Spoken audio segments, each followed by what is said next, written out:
Hi everyone. So guys, एक बार फिर आप सभी का स्वागत है इस चैनल पे। एंड आज हम बात करने वाले हैं one of the biggest and the most hyped IPO जो पिछले एक साल से रूमर्स में है, and it is none other than life insurance corporation of India, that is LIC।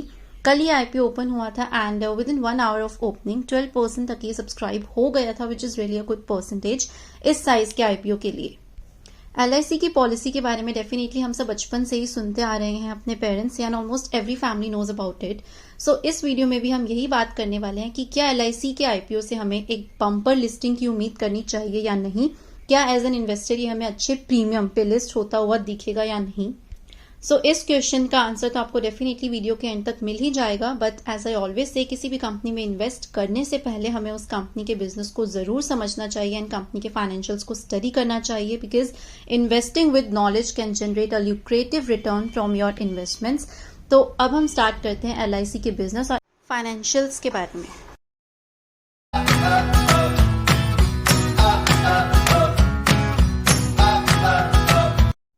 LIC India की सबसे बड़ी लाइफ इंश्योरेंस कंपनी है with 66% market share in new business premium, 74% in terms of policies issued and 81% in terms of group policies issued. Clearly एक dominant market share है in life insurance sector, जो ये सारे percentages हमें बहुत अच्छे से बता रहे हैं। ऑल्सो LIC सिर्फ एक इंश्योरेंस ही नहीं, इन्वेस्टमेंट रिलेटेड सर्विसेज भी प्रोवाइड करता है विद गारंटीड रिटर्न्स। ये वर्ल्ड की 10th लार्जेस्ट कंपनी है in terms of total assets, which are 39 lakh crore as of September 2021, and ये 3 टाइम्स है सभी प्राइवेट प्लेयर्स के कंबाइंड AUM का, और 1.1 times of entire Indian mutual fund industries AUM। LIC के 13 लाख से भी ज्यादा एजेंट्स हैं, which is 55% of total agent pool of country. So with experience of over 65 years in this industry, LIC की एक काफी स्ट्रॉन्ग ब्रांड इमेज है, and recently company ने अनाउंस किए थे कुछ चेंजेस जो ये अपनी प्रॉफिट शेयरिंग पॉलिसी में इंप्लीमेंट करने वाले हैं फ्रॉम दिस फिस्कल, जिससे कंपनी की एम्बेडेड वैल्यू ऑलमोस्ट 5 टाइम्स बढ़ी है with in 6 months, that is from 95,000 crore in March 2021 to 5 lakh crore in September 2021। तो ये पॉलिसी क्या है ये समझना काफी इंपॉर्टेंट है for knowing about the valuation of IPO. Earlier LIC का सिर्फ एक लाइफ फंड था जो पार्टिसिपेटिंग पॉलिसी होल्डर्स के लिए था।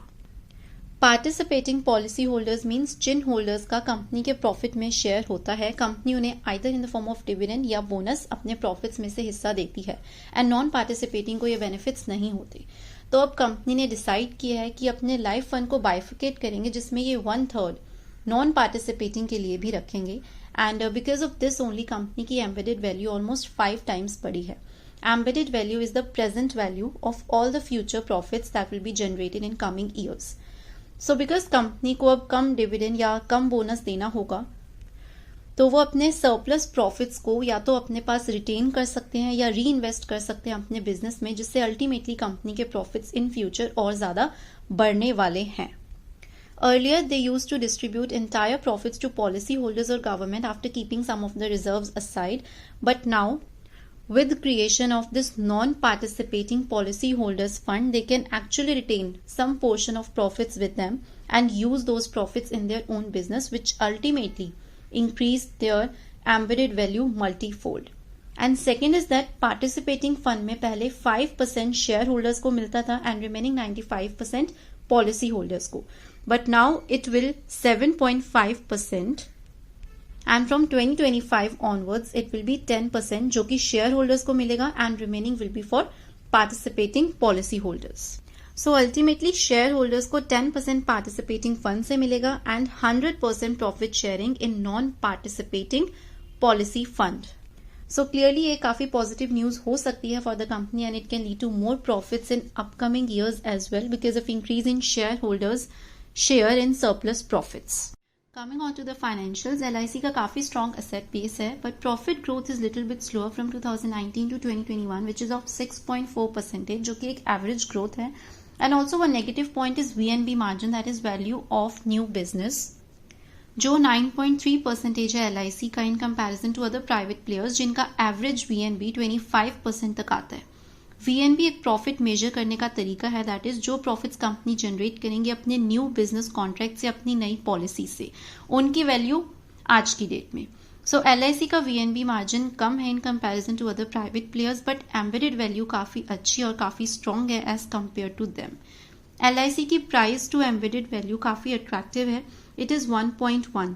पहले ये वैल्यू ऑलमोस्ट 2 टाइम्स तक हो सकती थी, बट नाउ क्योंकि IPO का साइज रिड्यूस किया है गवर्नमेंट ने and they are selling 3.5% of their stake instead of 5% earlier, so this price to embedded value is quite attractive now as compared to its peers. Although PE ratio LIC का काफ़ी high है at this price, but ये ratio अपने आप adjust हो जाएगा in future when company will earn more profits from its policies and also because of its dominant and strong brand image with 65 years of experience. So all this can actually take it to better VNB margin after listing and more stable valuations. And now at last coming on to IPO details. IPO size है 21,000 करोड़ का, which is making it the biggest IPO till date in India. IPO का objective mainly है that company wants to enjoy the listing benefits and government अपना थोड़ा सा stake offload यानी कि cell करना चाहते हैं. Today is the second day of opening and 9th May is the last day to apply for this IPO. 15 shares in a lot with the price of 949. But इस IPO में सभी के लिए गवर्नमेंट ने डिस्काउंट्स दिए हैं. That is if you are applying in retail और employ quota तो 45 रुपीज़ का डिस्काउंट आपको ऑलरेडी मिलेगा IPO प्राइस से, एंड अगर आप पॉलिसी होल्डर में अप्लाई करते हैं तो ये डिस्काउंट 60 रुपीज़ का है. Allotment is on 12th May and listing is finally on 17th. Also as an individual आप 2 एप्लीकेशंस लगा सकते हैं, one in policy holder quota and the other one in retail portion. तो ये सारी थी IPO की details. And now coming on to the main question कि क्या इस IPO से हमें लिस्टिंग बेनिफिट होगा या नहीं एंड कितने प्रीमियम पर ये लिस्ट हो सकता है. तो गाइस सबसे पहले तो अगर आप एक बम्पर लिस्टिंग की एक्सपेक्टेशन रख रहे हैं तो वो डेफिनेटली इस IPO से पूरी नहीं होगी, बट यस एक डिसेंट लिस्टिंग 10 to 15% तक की हम डेफिनेटली इससे एक्सपेक्ट कर सकते हैं. And my personal opinion is if you are getting return of 10 to 15% in just 2 weeks तो ये काफी अच्छी इन्वेस्टमेंट अपॉर्चुनिटी है एंड हमें इसे मिस नहीं करना चाहिए. बट यस क्योंकि मार्केट्स थोड़ी अनसर्टन है एंड एक कंपनी कितनी भी स्ट्रांग क्यों ना हो, अगर मार्केट सेंटिमेंट नेगेटिव है ऑन इट्स लिस्टिंग डेट तो थोड़ा असर IPO की लिस्टिंग पे जरूर पड़ता है इस सब का. बट अगर नॉर्मल सिनेरियो रहता है एंड एक नॉर्मल सिचुएशन है तो काफी फेयर प्राइस्ड IPO है and in my personal opinion इसके लिए हम जरूर अप्लाई कर सकते हैं फॉर 10 to 15% प्रीमियम एक्सपेक्टेशन और लॉन्ग टर्म के लिए काफी अच्छी इन्वेस्टमेंट अपॉर्चुनिटी है. ऑल्सो पॉलिसी होल्डर कोटा आज में ही ऑलमोस्ट 2.7 times ओवर सब्सक्राइब हो चुका है एंड क्योंकि अभी भी 4 days बाकी हैं तो ये नंबर 8 times तक भी जा सकता है. तो इतने ज्यादा ओवर सब्सक्रिप्शन में अलॉटमेंट के चांसेस थोड़े कम हो जाते हैं, बट स्टिल आप इसमें भी लगाएं और साथ ही आप अपनी एक एप्लीकेशन रिटेल में भी लगा सकते हैं ताकि अलॉटमेंट के चांसेस थोड़े ज्यादा हों, क्योंकि रिटेल पोर्शन अभी तक सिर्फ 82% ही सब्सक्राइब हुआ है एंड दोनों के डिस्काउंट प्राइस में सिर्फ ₹15 का ही डिफरेंस है. सो डेफिनेटली आप पॉलिसी होल्डर एंड रिटेल दोनों में ही अपनी एप्लीकेशन लगा सकते हैं अगर आप LIC के IPO में अप्लाई करना चाहते हैं और अपने अलॉटमेंट के चांसेस बढ़ाना चाहते हैं.